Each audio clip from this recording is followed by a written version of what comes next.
Welcome into the Tour Coach, everybody. We're about to begin a series here over the next 4 episodes, which is a flashback to my early days on the radio, on PGA Tour Radio Network, and our good friend Ralph Carroll, who produced and was partner on the radio show forever, found these in the archives. It's a series on simplifying golf from my late great mentor, Hank Johnson. If you listen to the podcast, the show, you've heard us talk about it many a times. And so I'm going to sit down with Jackson Koert and Wayne Flint, and we're going to prelude each one and kind of talk about what we heard, how we transfer it to today's teaching.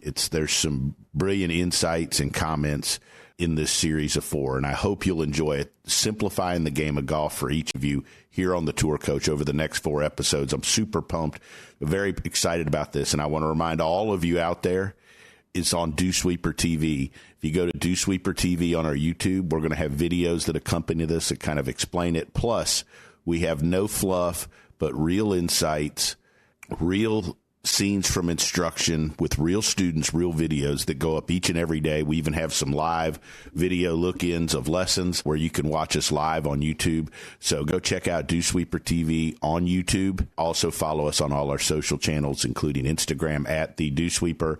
And look, none of this would be possible without my boy Mitch McConnell at McConnell Automotive, Bushnell Golf, Shrixon Cleveland Golf, Ian and Amber and the folks at Vineyard Vines, and our new sponsor, Epic Western, Royce and the folks there. I mean, they do an unbelievable job. We've got some cool content coming out soon featuring them on a boat in Key West. Doesn't get much better than that. So keep watching Dew Sweeper TV and the Tour Coach on YouTube. We appreciate all the support. The views have been through the roof. It's some cool stuff. I'm having a blast doing it.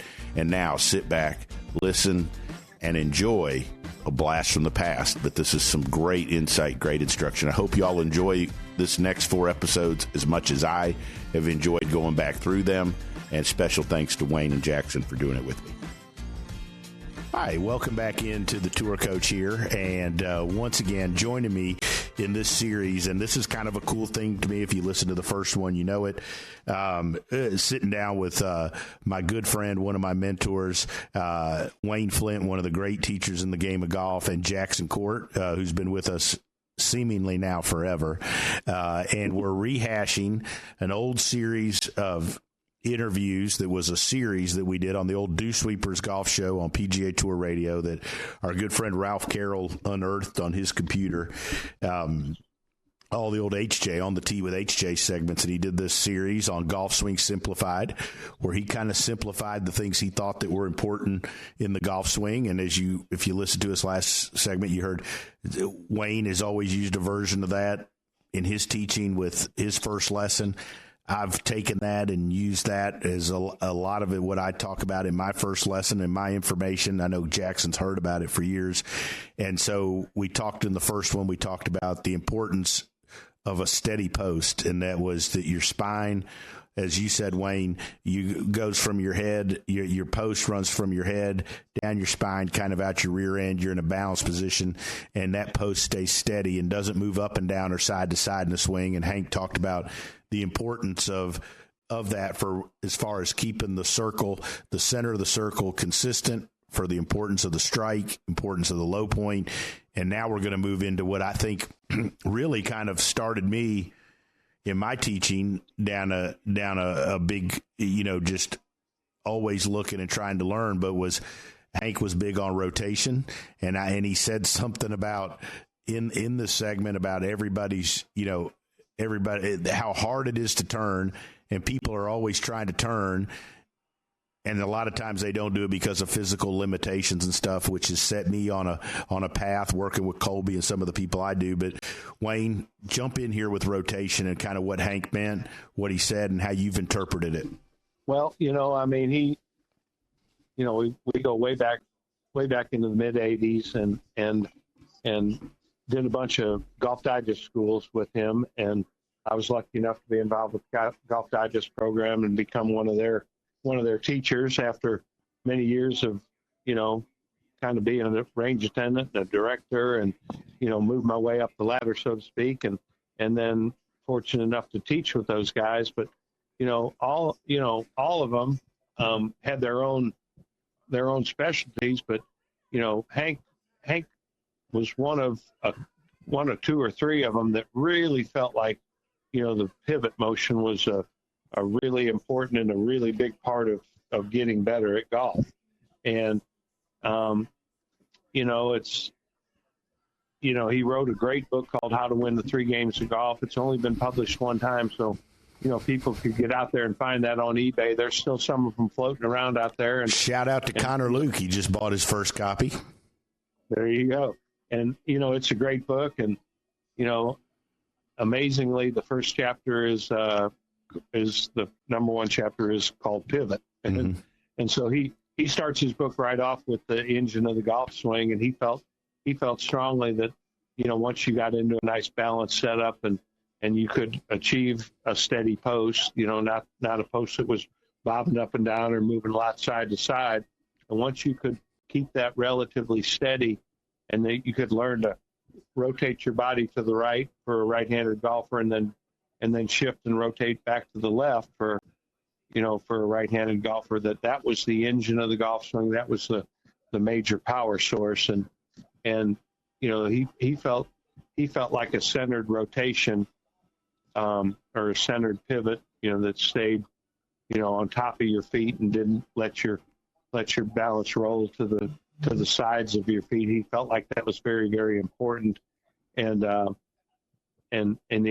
we all taught that a lot. And, as I continue to teach, today, I mean, it proves it every single day. I mean, the better I get people balanced and the more rotation I get to the right and back to the left, the better I see people play, because the rotation and the steady post, it delivers the same every time, and it helps the low point of the swing be in the same place every time, which really helps for constant contact and consistent contact, where you're not bottoming out behind the ball and hitting it fat, or bottoming out behind the ball and missing the ground and then hitting up at it and sculling the ball. So the more you can get a consistent ball ground contact, the more solid you can hit your golf shots, and the better player you become a whole lot faster.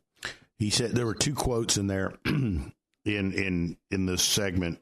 I believe they're in this segment that I've used for 20 years now, but that I always thought were genius. And that was, he said, your hands and arms don't move your hands and arms. And talking about that the pivot moves your hands and arms, and your pivot's what delivers the club. And then the other one is that you move the outside of the circle, because the swing circuit, with the inside of the circle. I've always thought those were great quotes, great statements to explain to people. Jackson, tell me some of your takeaways and what you thought about this segment, which is obviously, if you follow any of the stuff we do, we teach a lot of rotation, whether it's me, Wayne, or you. We obviously teach a lot of pivot. We've even got new Vineyard Vines T-shirts that say, fixing your game one pivot at a time. So, Jackson, I wanted to put fixing your life one pivot at a time, but I thought that was an overreach. But yeah, I got to get one of those T-shirts. Oh, you're going to get one for $89. I'm putting it on your next bill. You ever notice Wayne comes into every one of these interviews trying to get something free off me, Jackson? I know. Me. He's taking over HJ's role. Hot Johnson. He always wanted something free. What I noticed in the picture too was HJ was wearing the vest, not Drano. Well, I took that over. Yeah. We're gonna put that picture up for when we put that pod out. It's gonna be epic. Yeah. So, talking about HJ being ahead of his time, one of the buzzwords that's been big last couple of years is about matchups, and oftentimes, I think that's more in relation to the club and what that's doing to the face. But what Hank was talking about briefly in there, I think, was matchups in regards to pivot. And he had talked about how people will turn differently off the golf ball, where, I think, Tony, your preference is probably having people wind their upper center into their lower body. But he had talked about how people do that, how some people turn a little bit more together with everything. And then he actually used Payne Stewart as an example. Speaking of Payne Stewart with the U.S. Open being at Pinehurst this week, but he had talked about how Payne led the pivot a little bit more with his hips.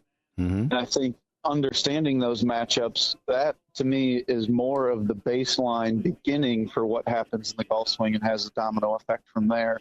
And I think if you can understand and visualize those matchups, it creates a better picture for the swing in its entirety. And then, after the matchups, I think it was beautiful to hear him talk about the sequence going through, with the trunk or the lower body leading everything in the downswing and going through the golf ball. Wayne, didn't you think it was really interesting is the way he phrased it? He said, basically, there's several different ways to go back, but there's only really one way to go through.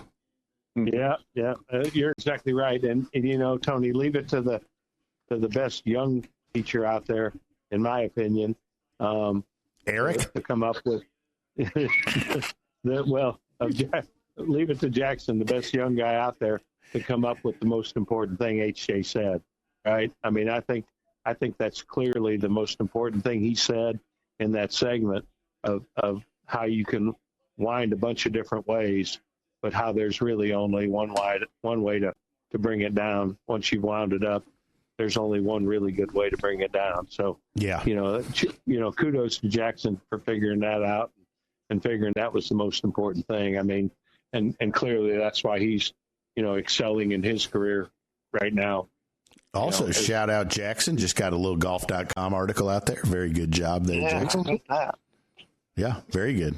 Very good. So, Wayno, well done, Jackson. I thought this segment that he did on Pivot, I mean, I really do believe this series, and there's a couple series that we're going to do some of these through the course of the year.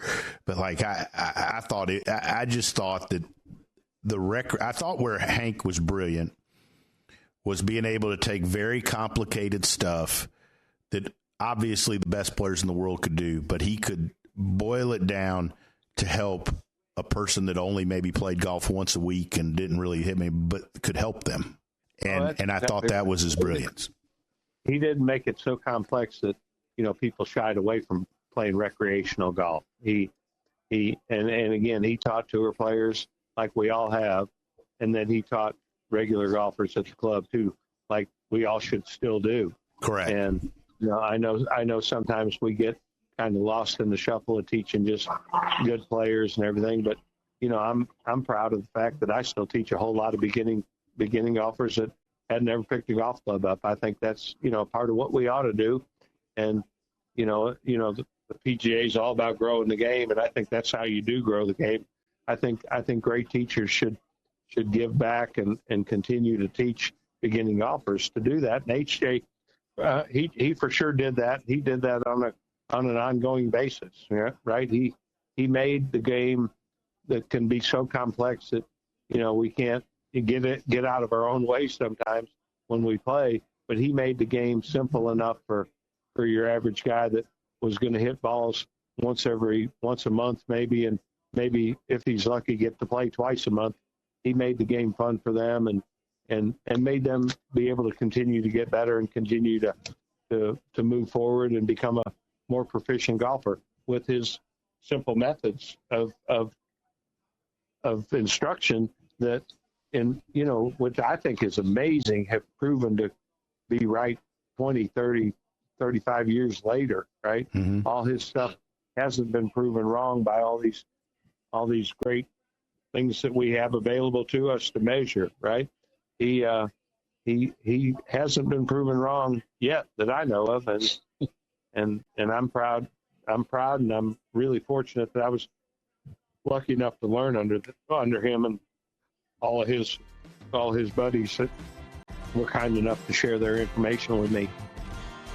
Wayno, awesome stuff there. Jackson, great stuff. Everybody listening, you're now going to listen to 10 minutes. It's going to be a flashback of what is some 16 years or so back to myself on the tee with Hank Johnson and part 2 of our series of Golf Swing Simplified, talking about rotation from PGA Tour Radio. Hope you enjoy.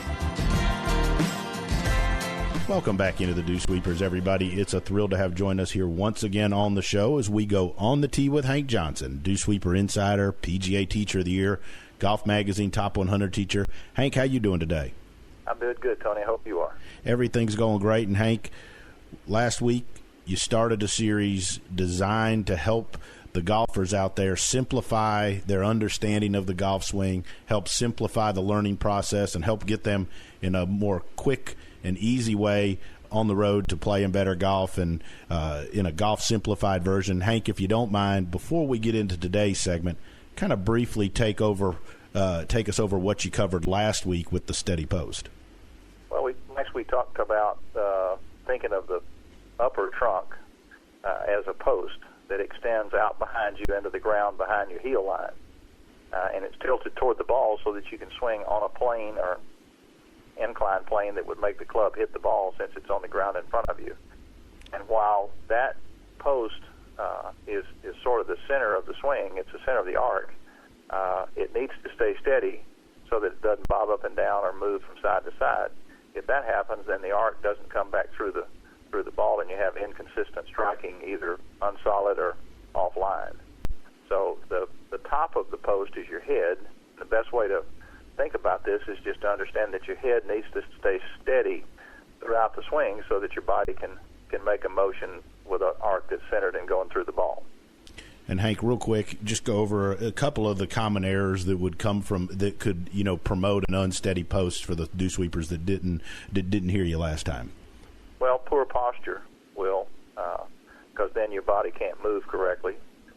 If you attempt to move outside your range of flexibility, make a bigger swing than you have the physical capability to do, then your trunk will start to bob up and down just to accommodate that excessive motion. So you have to be making a swing length that you can successfully achieve given your physical makeup. Those are the two things that I see most often contributing to an unsteady head or an arc that's not centered. And Hank, we move into today's segment, which is the second segment, and it is rotation.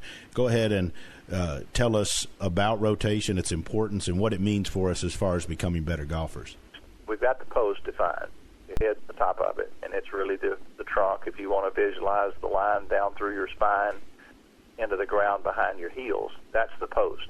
Now, it can't move, or it shouldn't move, bob up and down or sway, but it does need to rotate because that's what really creates the motion of the swing. It turns back and through. It's basically a rotation of your shoulders and your hips, but without that post shifting or bobbing up and down very much. So you have rotation, but it stays centered so that the arc stays centered. And Hank, I guess this would be for one of the things that when you look at the average golfer out there, the handicap player, this is probably the one thing that you really see that they don't have, that you see a lot of folks moving the club with their hands and arms around their body, but not a lot of folks using their core or their rotation to move the club.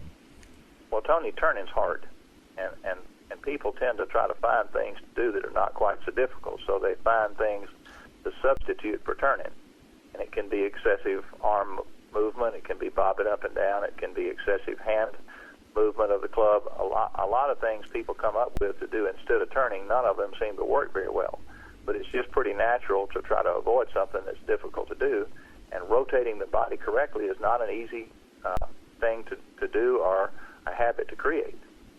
And Hank, you have here on your segment, which again is available for all you dew sweepers out there on dewsweepersgolfshow.com, about how the highly skilled players learn to use their hip turn. You mind covering that for folks out there? Well, if you think about shoulder turn and hip turn in the backswing, you got a lot of options. Some players use the shoulder turn to pull the hips around. Some players turn them both back at the same time. There have even been a few players along the way that use the hips to initiate the backswing. Payne Stewart would have been an example of that, and let the shoulders finish it. Now, coming back the other way, you don't have as many options because all really good players use their hips to power their shoulder turn through the ball. So the hips are leading, turning, pulling on the shoulders, and the shoulders are following the hips, and they don't come in line with the hips until after impact. So you got some options going back, but the sequence going through, you really don't have that many options. Now, you can hit a ball effectively by turning your hips and shoulders together going both ways. That doesn't create any loading in the body. You can hit it straight, you just can't hit it very far. But some players have to play that way if they've got bad backs or some physical restriction where they can't create that lag or separation between their hips and their shoulders in the forward swing, then they have to keep them together. And what you sacrifice is power. You can still have plenty of accuracy. You just don't have as much power. And Hank, talk about some of the common errors that would contribute, to folks out there not being able, to rotate in a proper way during their golf swing. Well, bad posture will sabotage it for sure. So you got to start with a good athletic posture. If you have a lack of flexibility in your trunk and hips, that will cause you to not be able to separate your shoulder turn and your hip turn. And you have to have an adequate range of motion in the areas of your spine. Your thoracic spine is the part of your spine between your shoulder blades, and it's responsible for the rotation in the golf swing. Cervical spine, the neck, has rotational capacity, but it basically lets you turn your shoulders without moving your head. So it's fixed. It doesn't create motion. It just accommodates the motion of your shoulder turn. Lateral shifting of the hips in the forward swing in an attempt to create power is another thing that totally disrupts rotation. You can't have side-to-side shifting and rotation very effectively because the center is moving. Another thing is just physical training, lack of core stability, lack of stability in the lower body. Those are the things that I see contributing to the fact that players can't keep their head steady and turn.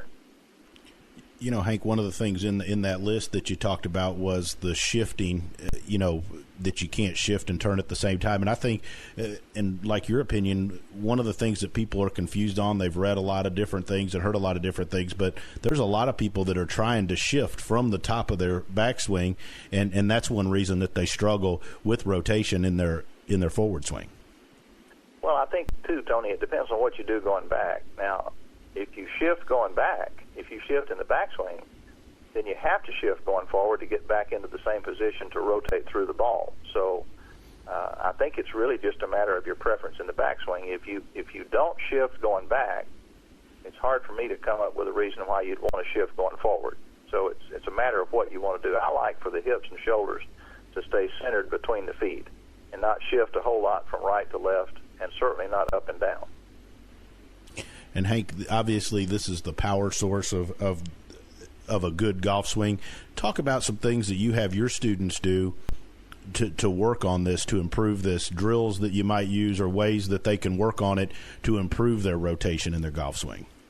Well, I think you have to build the rotation or the pivot independently of trying to hit golf balls. I do a lot of drills. I have them look in a mirror and really understand what it looks like when they do it correctly.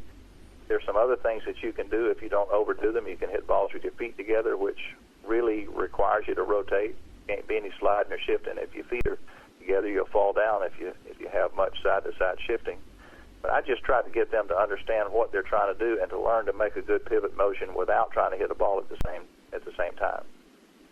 And Hank, along those same lines, I think I know the answer to this. Do you help people learn to do a lot of this with short shots, pitching and chipping of the ball, to learn to get the feel for developing rotation and a pivot motion? Yeah, I think that's the way to start, Tony. And you can even do it in putting, but there's no lower body pivot in putting. But hitting little chips, pitches, and getting the mechanics correct in those strokes are certainly the fastest way to do it. And then you can just transfer those skills over into the full swing with longer clubs. And Hank, what would be some keys for folks if they're out there and maybe they're driving around and they're not sure whether they have a good pivot or not? What would be some symptoms that you don't have proper rotation in your golf swing? Well, that's going to be a list that'll take up the rest of your show. But if you're not getting solid contact, then the first thing I would look for is a post that isn't staying steady. Your head's not staying steady. If it's not that, then you're compensating with your hands or your arms. Your pivot motion, the rotation of your body, is not driving the swing. You may be disconnected. We're going to talk about that in a segment coming up in a week or so.